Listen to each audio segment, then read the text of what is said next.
Sir నమస్కారం sir. నమస్తే sir GO number 46 constable అభిజాన్ సార్ మేము Nalgonda sir. Hello sir GO number 46 sir constable అభ్యర్థించాను సార్.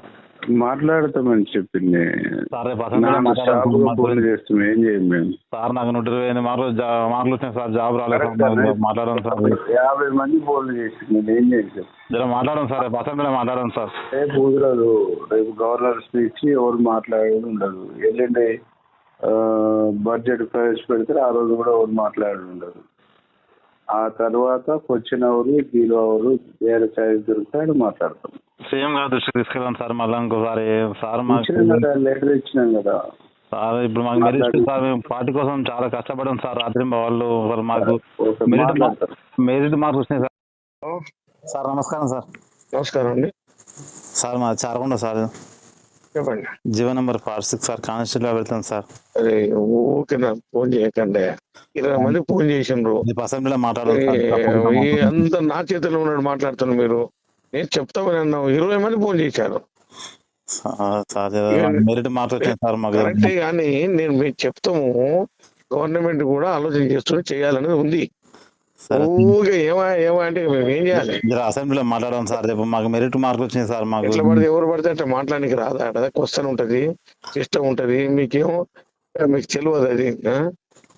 మేము పార్టీ కోసం చాలా కష్టపడ్డాం సార్. మేము కరెక్టేనయ్యా, చేయాలని ఉంది, కానీ దాన్ని దేనికైనా టైం పడుతుంది.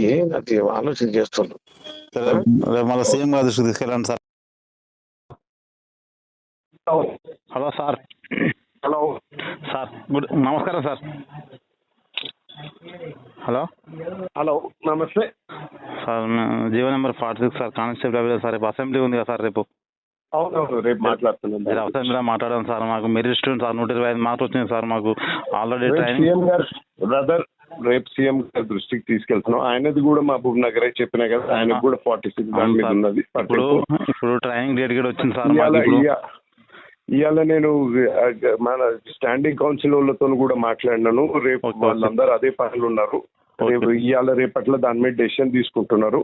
డెసిషన్ సీఎం గారు కూడా తీసుకోలేదు, అది ప్రెసిడెన్షియల్ ఆర్డర్ మీద ఉన్నది, గత ప్రభుత్వం చేసిన పనికి. అందుకోసం అని దాన్ని ఎట్లా మారవాలన్నా అనేది దాని గురించి లాయర్లను అందరిని పెట్టి స్టడీ చేస్తున్నారు. మాట్లాడుతున్నాను. మా మెరిట్ స్టూడెంట్ కి న్యాయం చేయండి సార్. జర మాకు ఏజ్ లేదు సార్, 32 years ఉంది సార్ చాలా మంది. Thank you sir. Thank you sir. Hello hello sir నమస్కారం సార్. నమస్కారం సార్. జీవో నెంబర్ 46 కానిస్టేబుల్ పెడతాను సార్. దానికోసం మాట్లాడుతున్నాం సార్.